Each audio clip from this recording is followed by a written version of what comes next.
Jangan kita terkejut kerana usia tapak arkeologi Sungai Batu kini sudah mencapai 500 tahun sebelum Masihi.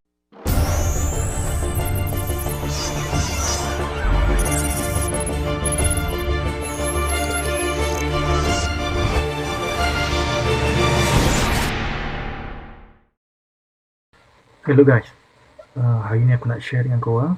Aku nak call aku member, so Izzuddin. Ni yang aku bermaklum jugalah tentang kisah apa ni, pulau, Taman Tertua Kedah. Ada kena dengan pedang dulu.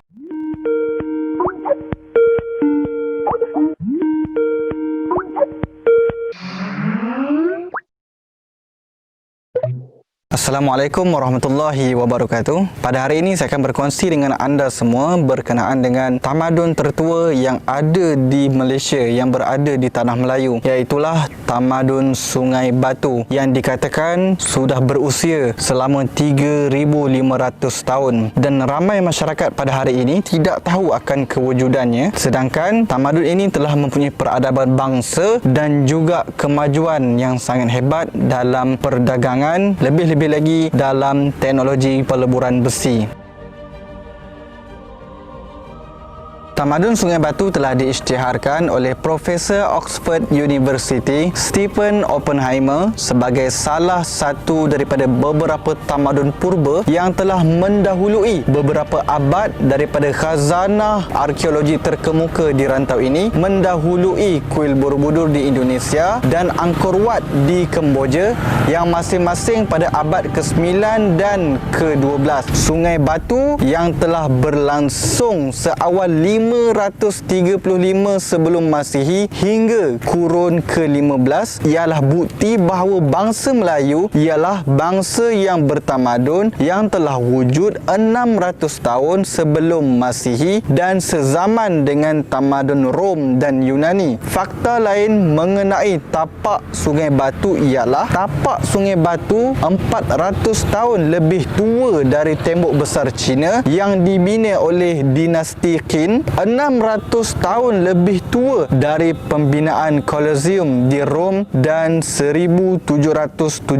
tahun lebih tua dari Menara Condong Pisa, Itali. Sungai Batu juga telah wujud 1100 tahun sebelum kelahiran junjungan besar Rasulullah sallallahu alaihi wasallam dan juga 600 tahun sebelum kelahiran Nabi Isa alaihi salam. Pada Mei, selepas hampir satu dekad kerja penggalian dijalankan di sebuah ladang kelapa sawit tempatan, ahli-ahli arkeologi yang mempunyai kepakaran dalam 5 tamadun purba utama, Mesopotamia, Indus, Mesoamerika, China dan Greco-Roman, menandatangani satu plak bagi mengiktiraf kepentingan sejarah di Sungai Batu. Tambah Prof. Datuk Dr. Mokhtar Saidin, hal ini jelas menunjukkan bahawa nenek moyang kita dahulu bukanlah golongan sekadar hidup, malah bukti kewujudan 12 juta tuyera ataupun peniup angin menunjukkan bahawa Sungai Besi adalah tapak perdagangan dan peleburan besi terulung pada zamannya. Hal ini ditambah dengan kajian yang dilakukan oleh Mokhtar bahawa ahli arkeologi Malaysia, semua monumen dibina menggunakan tanah liat dan berbumbung, memberikan gambaran berbeza peranan Lembah Bujang selain sebagai pusat perdagangan, perusahaan manik dan memungut hasil hutan. Tapak arkeologi Sungai Batu turut dicatatkan oleh Al-Kindi dan Al-Biruni sebagai pengeluar besi terbaik dunia dan menceritakan tentang kualiti besi yang dihasilkan oleh Kalah, yakni Kedah Tua, iaitu antara besi terbaik dunia yang pada ketika itu telah dihasilkan oleh Yaman dan juga Hindi. Besi yang diperbuat dari Sungai Besi dikenali sebagai besi hitam dan dikatakan sangat bermutu tinggi yang diperdagangkan sehingga ke India. Keunggulan tamadun di Sungai Batu juga menunjukkan betapa majunya sistem pentadbiran pada ketika itu. Penemuan 17 tapak peleburan selain jumlah tuya sebanyak 12 juta yang dijumpai di tapak arkeologi, seni bina bangunan dengan tanah liat, jeti pelaburan pelabuhan, bengkel peleburan besi dan adanya perdagangan yang berlaku di sini telah menunjukkan betapa tersusunnya sistem masyarakat Sungai Batu sehingga terbukti jelas pada ketika itu mereka telah mempunyai sistem geologi tersendiri. Hal ini menjadi lebih menarik apabila pelabuhan di Sungai Batu menjadikan Gunung Jerai sebagai panduan buat pedagang yang datang berdagang di Sungai Batu. Hal ini juga menepis dakwaan yang menyatakan bahawa peradaban Melayu hanya bermula ketika zaman Kesultanan Melayu Melaka kira-kira 400 ke 500 tahun dahulu. Walhal pembuktian jelas menunjukkan pihak orientalis adalah salah kerana tamadun Melayu sememangnya telah bermula seawal kira-kira 2000 tahun dahulu dan berlakunya pengeksportan produk besi bermutu tinggi kepada tamadun lain pada masa itu. Selain peleburan besi, penggalian juga menemukan sisa-sisa 12 jeti dan 5 buah kapal purba yang masih lagi berada di bawah tanah, selain bangunan pentadbiran yang menunjukkan bahawa tapak itu pernah menjadi pelabuhan yang berkembang maju dan berada pada kedudukan paras air laut. Di dalam istana Topkapi di Turki terdapat sebilah pedang milik Rasulullah sallallahu alaihi wasallam. Ianya adalah antara pedang yang terbaik kualitinya pada masa itu. Ianya pedang istimewa yang dapat dibezakan dari pedang-pedang lain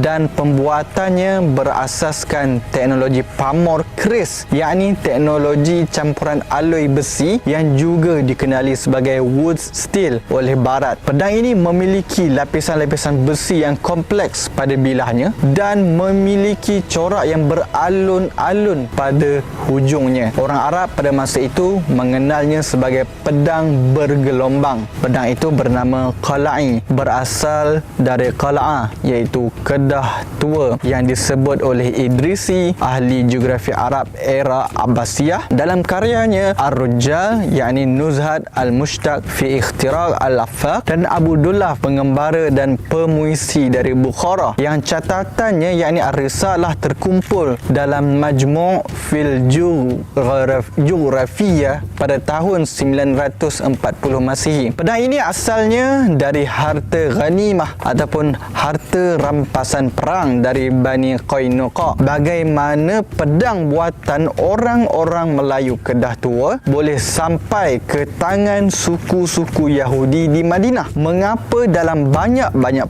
pedang Qala'i ini dipersembahkan kepada Nabi Muhammad sallallahu alaihi wasallam? Lantas Nabi sallallahu alaihi wasallam memilihnya dan memasukkannya ke dalam koleksi pedang-pedang kesayangan baginda yang berjumlah 9 bilah pedang itu.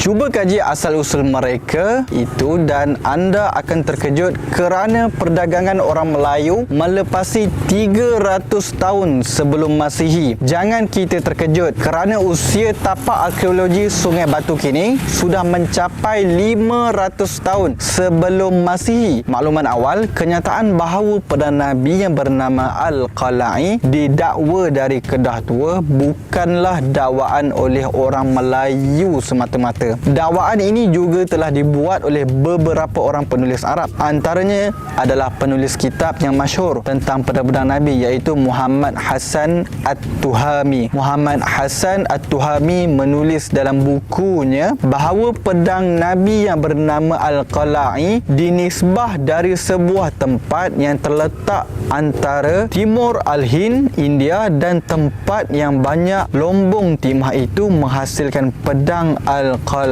yang masyhur. Dan dalam nota kakinya, Muhammad Hasan At-Tuhami menyatakan bahawa tempat itu kini terletak di barat Pulau Melayu, yakni di semenanjung Malaysia atau di timur Bengal ataupun Bengal. Dalam buku ini, Muhammad Hasan At-Tuhami jelas sekali merujuk kepada catatan pengembaraan Abu Dulaf Al-Muhaihil.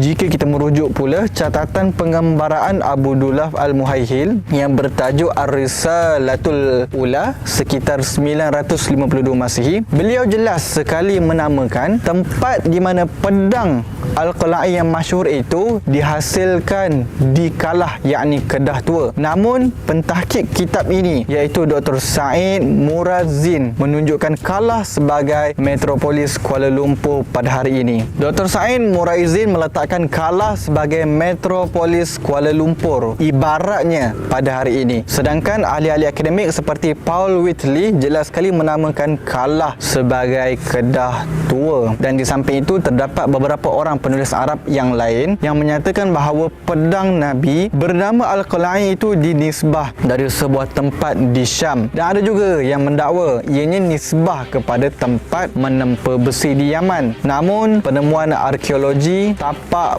peleburan besi di Sungai Batu telah membuktikan kebenaran catatan Abu Dulaf Al-Mulhalhil bahawa Kalah, yakni Kedah Tua, adalah pusat pengeluar pedang Al-Qala'i yang masyhur. Jadi inilah sejarah yang sangat hebat, sejarah yang sangat luar biasa bahawa kita telah mempunyai peradaban, kita telah mempunyai kemajuan yang sangat luar biasa dan telah ada sejak ribuan tahun yang lalu. Kita masyarakat pada hari ini perlu mempunyai satu semangat dan juga inspirasi untuk memelihara sejarah kita pada hari ini. Jangan pernah kita usik sejarah yang kita sudah lama tinggalkan, sedangkan sebenarnya kita ini sedang mempunyai tanggungjawab yang sangat besar untuk pelihara barang-barang ataupun peninggalan sejarah yang sangat-sangat berharga sehingga tiada ternilai harganya. Jadi insya-Allah kita seharusnya mempunyai semangat luar biasa, semangat patriotik, sejarah yang luar biasa seperti mana orang Turki, seperti mana orang Thailand, seperti mana orang Indonesia yang memelihara sejarahnya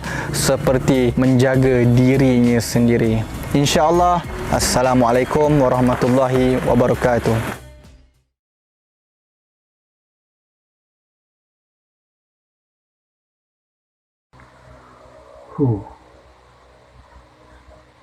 Baru aku tahu pasal pedang Rasulullah ni.